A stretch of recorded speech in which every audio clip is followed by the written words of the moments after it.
नमस्कार शेतकरी बंधूंनो. आपण जी कांदा पिकातील कीड रोगाची सिरीज चालू केलेली आहे, त्यातला महत्त्वाचं जर बघितलं तर आपण वेगवेगळ्या कांदा पिकातल्या रोगाचे आपण माहिती, त्याच्यावरचे कारणे, उपाययोजना, अनुकूल वातावरण, ह्या सर्व गोष्टी आपण आत्तापर्यंतच्या वेगवेगळ्या कांदा पिकातील कीड आणि रोग या सिरीजमधले बघितलेले आहेत. आता त्यातलाच जर बघितलं तर कांदा पिकातील एक हानिकारक असलेली जी कीड आहे त्याच्याविषयी आपण आज आज ह्या व्हिडिओमध्ये माहिती बघणार आहोत. तर प्रथमतः सर्व शेतकरी बंधूंना माझी विनंती आहे की आपण जर ह्या चॅनलवर नवीन बघत असाल तर आपण ह्या चॅनलला लाईक, सबस्क्राईब, त्याचबरोबर माहिती आवडल्यास कॉमेंट्स व जे दुसरे शेतकरी आहेत त्यांना बी आपण ह्या माध्यमातून माहिती त्यांच्यापर्यंत पोहोचावी अशी मी आपणाला विनंती करतो.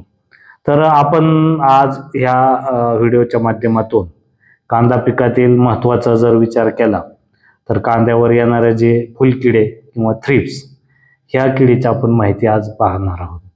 तर तसा जर विचार केला तर कांद्यामधला सर्वात म्हणजे सूक्ष्म आणि अतिशय घातक असलेला हा आपल्या कांद्या पिकाचा शत्रू आहे.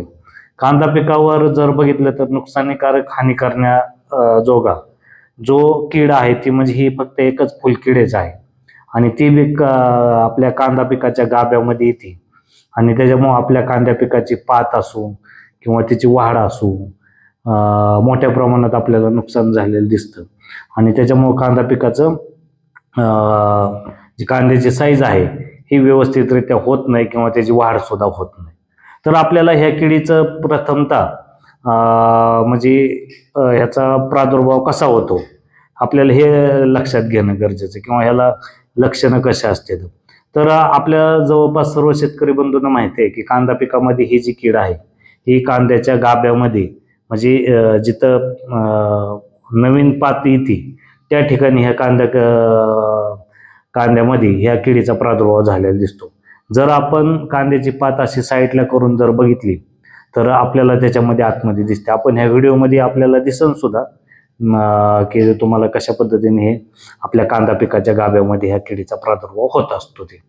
तर हे प्रथमतः आपल्याला लक्षात आलं पाहिजे. आणि मग हे काय करते, पानाचे टोक तपकिरी पडून वाळतात आणि मग हे काय करतं, तीव्र झालेले पानाचे नुकसान वाढून झाडाची वाढ सुद्धा खुंटते. प्रकाश संश्लेषण कमी झाल्यामुळे आपल्याला ह्याचा उत्पादनात सुद्धा मोठी घट आलेली दिसून येते. हंगामाच्या शेवटच्या टप्प्यापर्यंत प्रादुर्भाव झाल्यास नुकसान मोठ्या प्रमाणात होते आणि विशेष म्हणजे ह्या किडीचा प्रादुर्भाव आपल्या ज्या कांदा पिकामध्ये साधारणपणे 20 ते 25 दिवसानंतर झालेला दिसू शकतो आणि तो हंगामाचा शेवट म्हणजे कांदा काढण्याच्या वेळेसपर्यंत म्हणजे समजा 75, 80, 90 दिवसापर्यंत सुद्धा ह्याचा प्रादुर्भाव होऊ शकतो. आणि ह्या किडीमुळं आपल्याला जर बघितलं तर आयरिस येल्लो स्पॉट व्हायरस किंवा आयरिस पिवळा टिपक्यांचा विषाणू ह्या रोगाचा प्रसार ह्या किडीमुळे मोठ्या प्रमाणात आपल्याला झालेला दिसून येतो. तर हे आपल्याला पहिल्यांदा एक लक्षात आलं पाहिजे की ह्याच्या म्हणजे लक्षणं कसे आहेत. आपल्याला पातीवर सुद्धा असे पांढुरके चट्टे पडलेले दिसतात, बारीक बारीक टिपके सुद्धा पडलेले दिसतात.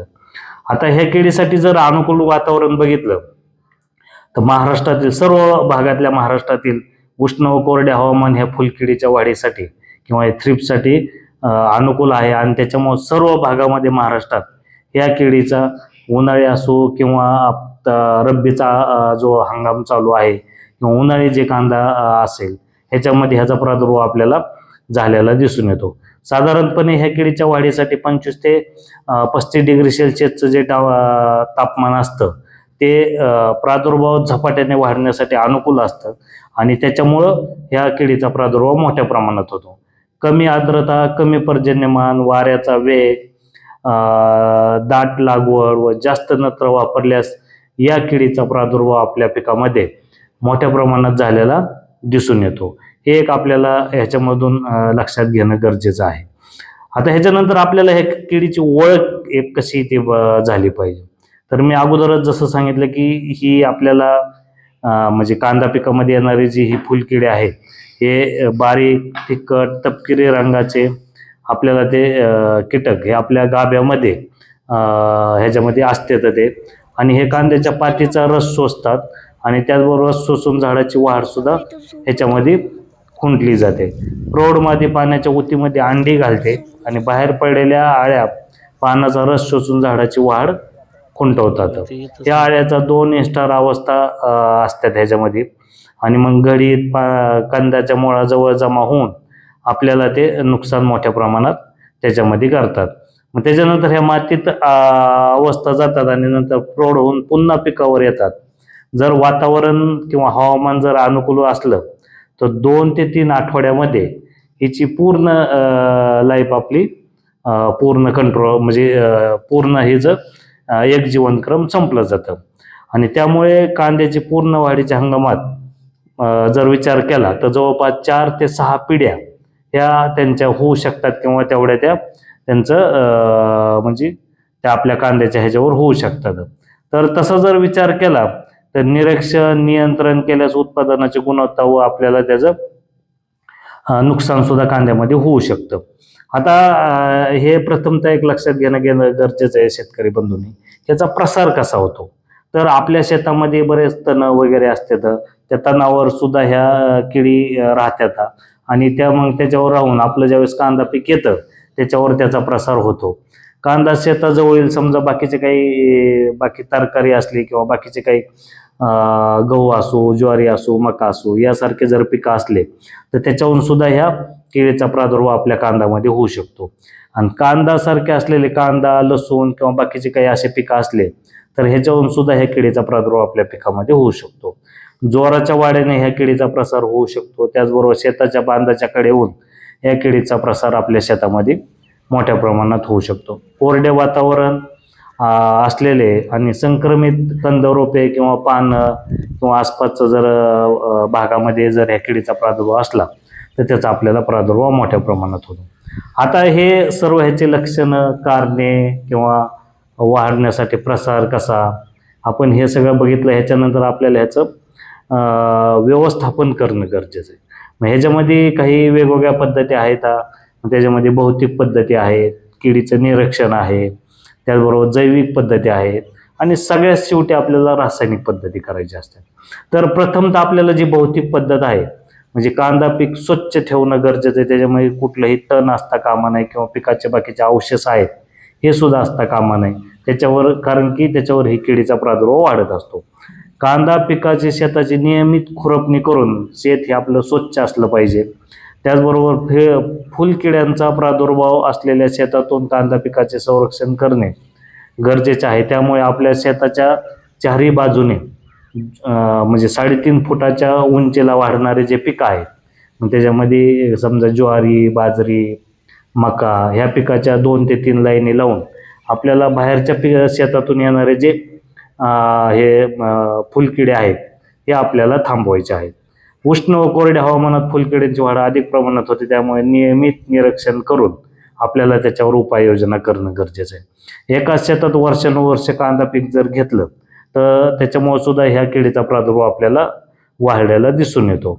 त्याचबरोबर ह्याच्यासाठी एक महत्त्वाचं की कांदा पीक लागवड झाल्याच्या नंतर एक 15 दिवसाच्या नंतर लगेच आपल्याला आपल्या शेतामध्ये निळ्या कलरचे चिकट सापळे प्रति एकरी 40 पिकाच्या हाईटनुसार 1 फुटाच्या आसपास जर हाईटला लावले तर आपल्याला ह्या किडीचा प्रादुर्भाव काही प्रमाणामध्ये किंवा बऱ्याच प्रमाणात आपल्याला ह्याचं व्यवस्थापन सुद्धा करता येतं.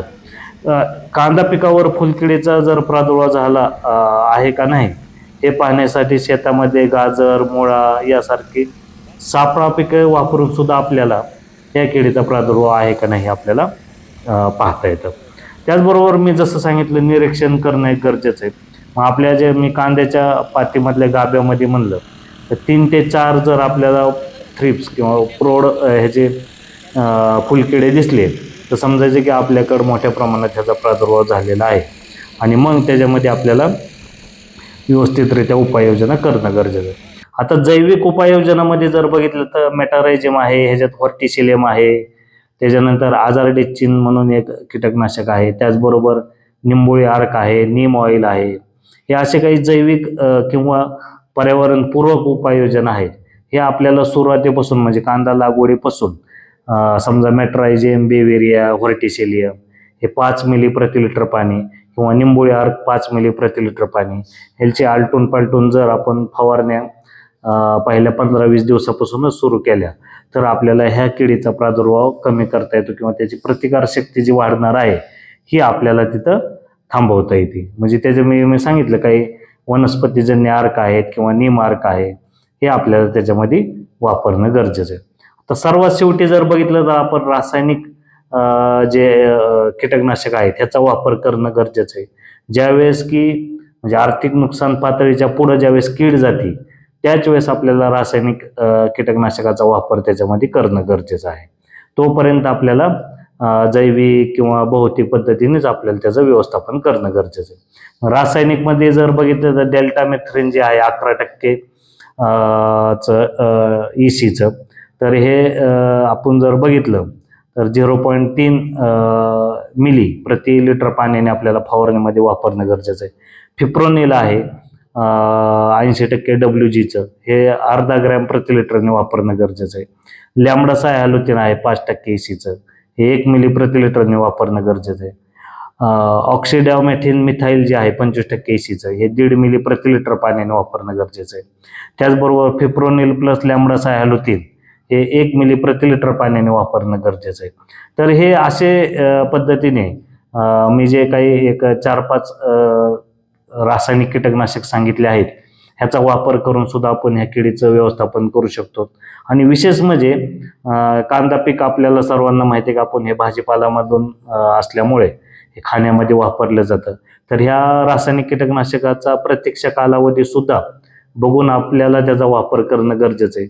मी ह्या टेबलमध्ये आपल्याला त्याचा प्रत्यक्ष कालावधी वापरायचा किती आणि कुठलं कीटकनाशक हे सर्व मी ह्याच्यामध्ये माहिती दिलेली आहे. तर शेतकरी बंधूंनी हे सर्व पाहावी आणि त्याचं व्यवस्थितरित्या व्यवस्थापन करावं.